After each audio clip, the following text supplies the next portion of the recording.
Welcome back to English with Chanroth. My name is Huot Chanroth. I'm in grade 5 at the Camtop International School. Today, we're going to talk about some phrasal verbs for cooking. You will remember that a phrasal verb is a verb made of two or more words, a verb plus a preposition or adverb, or both. Okay, let's get the ball rolling. The first one is thought something, or thaw something out. To thaw out means to unfreeze. For example, before you begin cooking, thaw out the chicken for a few hours. Thaw out is separable. That means the object may go after the two-word word, or it may appear in the middle of it. Look at the example again. The object is the chicken. Now look at the sentence with the object in the middle. Before you begin cooking, thaw the chicken out for a few hours. Another example, thaw out the frozen meat before cooking. Our next phrasal verb is chop up, which is also separable. We can say chop up something or chop something up. To chop up means to cut something into small pieces. Example, chop up the tomatoes, onions, garlic, and mushrooms.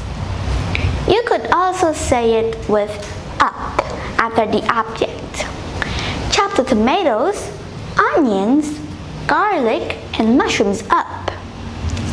But it is easier to understand if you do not separate chop and up when the object is a list of things. One more example. If you want to help me, please chop up these vegetables for the stew. Mix in is another separable phrasal verbs. Mix something in or mix in something. To mix in means to add one substance to others, especially in cooking. Example, mix in the chicken, spices, and a little salt. Again, we are less likely to separate the verb because the object is a list of things. One more example, mix in 75 grams of butter. Now, let's talk about turn down. We say turn down something or turn something down. In cooking, to turn down means to lower the temperature of the heat used to cook food. Example, turn down the heat. Since the verb is separable, you can also say it this way, turn the heat down.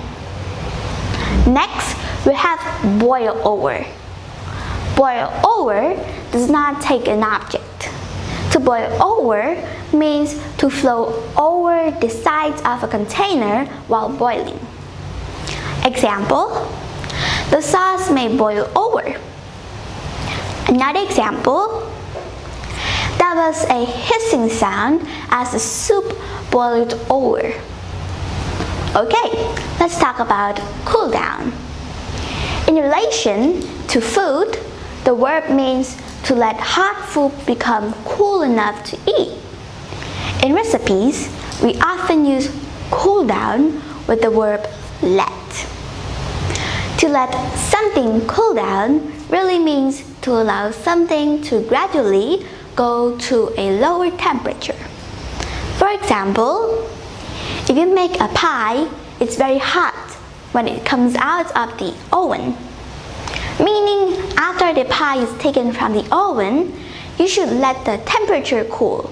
You should let the temperature calm down before eating. To cool down is like reducing the temperature, but just naturally over time. Example, Make sure to let your pizza cool down before you try to eat it. Our next phrasal verb is heat up. We usually use heat up to talk about microwave use or oven use. It's taking a cold food or maybe a frozen food kept in the fridge and put it in the microwave and turn it on to heat the food to make it warm again. For example, I like to heat up my pizza before I eat it. Another example, I'm going to heat up this leftover pizza for breakfast. You can use heat something up or warm something up. This phrasal verb means to add heat to food. We usually use this to talk about food that is already cooked. One more example for warm up. If you're hungry, warm up the leftovers in the microwave.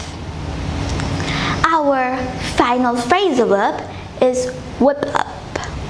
Whip up means to produce or prepare a meal very quickly.